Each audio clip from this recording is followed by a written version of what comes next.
Power అనేది రాజకీయ నాయకులకు ఒక ఇంధనం లాంటిది. ఒకసారి గుర్తుకు తెచ్చుకుంటే రోసయ్య దాదాపు 70ల 80వ దశకంలో ముఖ్యమంత్రిగా చేశారు ఆయన. అంతకుముందు ఆయన హెల్త్ చాలా ఇదిగా ఉండేది, చెయ్యి వణుకుతూ ఉండేది.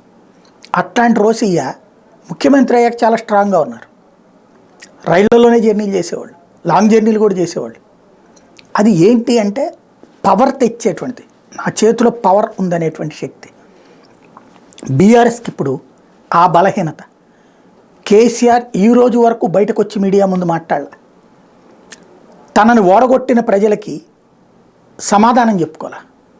రెండో పక్కన కేటీఆర్ తాపత్రయపట్టమే తప్పించి కేసీఆర్ ఆలోచన ఏంటో అర్థం కాదు. కేటీఆర్ కూడా ఇప్పుడు ఏం చేయాలో అర్థం కాని పరిస్థితి.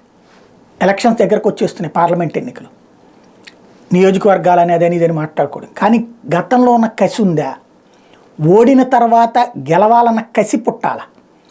మొన్న 2% ఓట్లతోనే మనం ఓడిపోయాం అన్నటువంటి కసితో మాట్లాడాలి, కసితో ప్రణాళికలు చేసుకోవాలి. ఈ దఫా ఎట్టి పరిస్థితుల్లో గెలవాలి, ఇంటింటికి పోవాలన్నటువంటి ఫీలింగ్ రావాలి. ఆ కసి, ఆ టెంపర్మెంట్ ఇంకా కనిపించట్లేదు. లోపం ఎక్కడుందో చెక్ చేసుకోవాల్సిన బాధ్యత కేటీఆర్కే ఉంది.